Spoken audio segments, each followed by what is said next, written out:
So here we're going to look at heat engines and study what exactly is the principle of heat engine. And let us begin by first understanding what do we mean by the term an engine. So, an engine.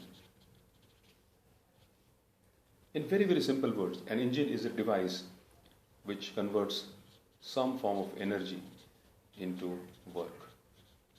So some form of energy is used and it does work. So if any device does that, we call it an engine.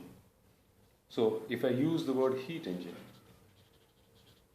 or describe a device as heat engine, that would mean heat energy is getting converted into work. So that is what we understand by the term heat engine. Let us look at heat engines in a very, very simple way. Some of you who may go on to study engineering may look at heat engines in far more depth and detail, but here we'll just try to look at the principle of an heat engine. So as we said, heat energy is getting converted into work. So there is a necessity or there's a need of heat energy being supplied. So if I draw a heat engine like this, let us say this is the main part of the heat engine. So this is the source of heat. So this source gives, say, Q1 amount of heat to the engine, and that engine does work W.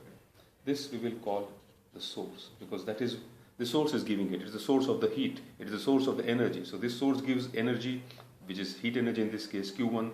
The machine or the heat engine does work W, and part of the heat is lost. This is the heat energy which is lost, and this is known as the sink because it will absorb some amount of energy.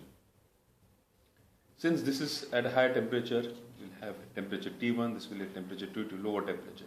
So the source gives heat, part of the heat is getting converted into work and part of this is lost to the sink.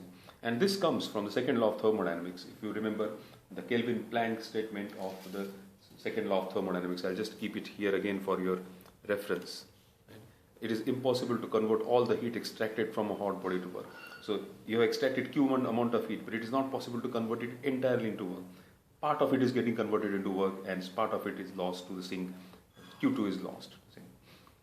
Okay, for the moment, let me just shift it over here. We may use it for reference later on. So this is the basic principle of a heat engine. Let us try to study an actual heat engine. Let us try to study the engine of maybe an automobile. And if I draw the same diagram for that,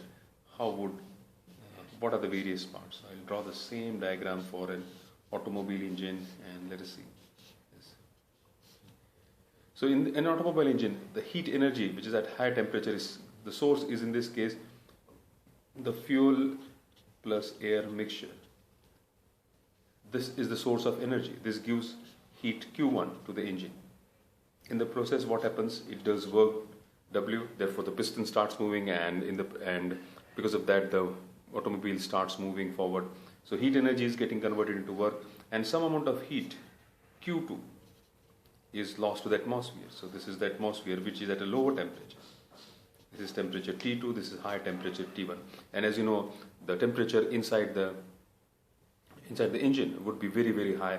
That would generate a lot of heat that would lead to expansion of gases, and that expansion would move the piston, and that would do work. That is, the automobile will move forward, and some amount of heat is lost in the form of flue gases to the atmosphere. So this is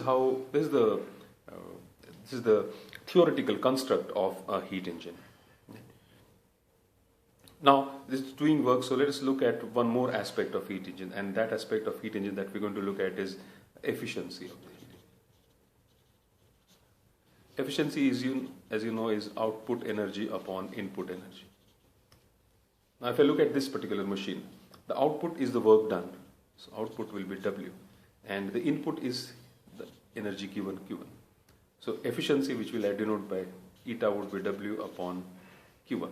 Also, the total amount of heat energy given is Q1, which is partly being used to do work and partly is lost to the sink at temperature T2. Therefore, I have one more equation. This is one equation. The second equation I have is Q1 is equal to W plus Q2. And therefore, I can write W is equal to Q1 minus Q2.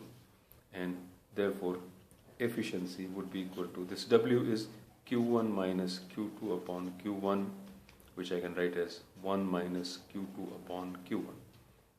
So I get equation 1 minus Q2 upon Q1. So this is the efficiency of a heat engine. Also, this turns out to be equal to 1 minus T2 upon T1.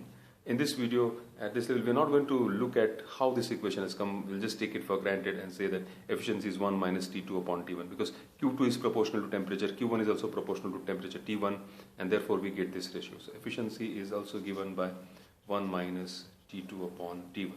So this is another thing you want to remember. And from this, we can come to some very interesting conclusions. What this means is efficiency of the heat engine depends only on temperature, only on the two temperatures. So once, when I'm designing a heat engine, if I fix up these two temperatures, I know the efficiency of the heat engine. That would be irrespective of the fuel that I'm using or any other thing. Just I have to fix up these two temperatures and I get the efficiency of the heat engine. Last and final point, ideal heat engine. Ideal heat engine. And an ideal heat engine would have efficiency of 100%. So what that would mean, if the efficiency is 100%, that would mean that this Q1, which is being given to the machine, is entirely used up for doing work, and no heat is lost to the surrounding. Q2 would be 0.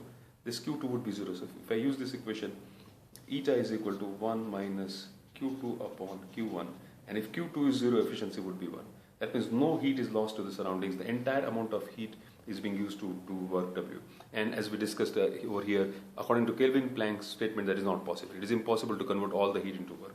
So therefore, this is just an ideal concept. You cannot have a practical engine which has efficiency of 100% based on second law of thermodynamics. Okay, so we have discussed heat engine in the basic concept of a heat engine. I have just given a brief introduction to heat engines. What we're going to discuss next in the next video is something very interesting, and that's going to be the Carnot's ideal heat engine, right? Thank you.